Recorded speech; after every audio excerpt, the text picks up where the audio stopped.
Napayakap na lang ng mahigpit sa tiyahin at kanyang lola ang 5 taong gulang na si Ali nang muli silang magtagpo sa tanggapan ng Barangay San Bartolome sa Novaliches, Quezon City kaninang umaga.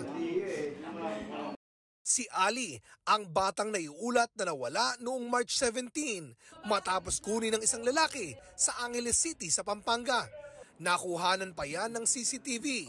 Matapos ilabas ng 24 oras ang kwento ni Ali at ang paghahanap sa bata ng kanyang mga magulang.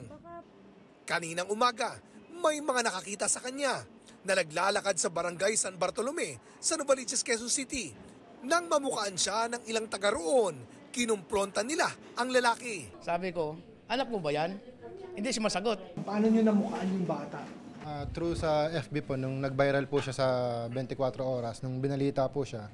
Ngayon po na, syempre, nakasubaybay po kami sa mga balita. Sabi niya po sa akin, Mel, di ba yun yung batang nawawala? Sabi ko, saan dyan? Nung tinignan ko, sabi ko, parang hindi naman. Sabi niya, hindi, balikan mo yun. Di umikot po kami, pag-ikot namin, nandun na nga po sila. Bigla po siyang binihisan yung bata, dinala yung bag, parang nag-aaligaga na siya, aalis. Kaya sabi ng asawa ko, sige sumakay kang motor, ikutan natin kahit siya pumunta. Nakatawag ng saklolo sa isang tanod ang mga residente, kaya naharang ang lalaki habang naglalakad na umano palayo kasama si Ali. Humingi ng tawad sa pamilya ni Ali ang lalaki nang magkaharap sila sa barangay hall.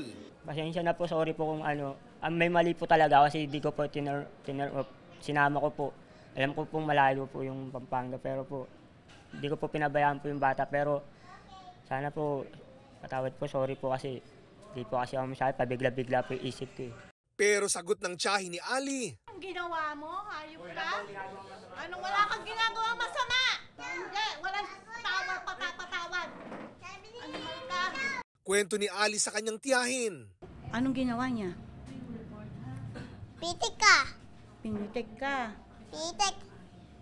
Pipitik ka niya. Mabait ba siya? Salbahe? Salbahe.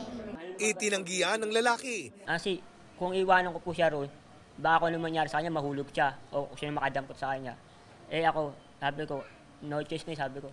Sama ko na to, bahala na. Kasi mag-isa lang nga po ako eh. Malungkot po ako sa buhay. Gusto ko may kausap ako. Pero sabi ng kaanak ni Ali, Ginamit niya talaga yung bata para mamalimos, magkapera siya.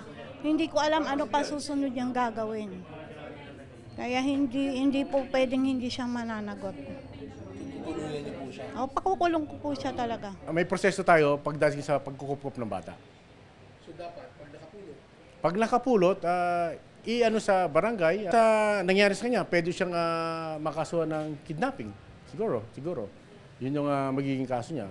Maraming salamat po, lalo na po sa media, sa GMA. Malaking tulong po talaga yung nagawa ninyo sa amin. Sa taong nagmalasakit, matapang na sinubaybayan siya, hindi siya iniwan.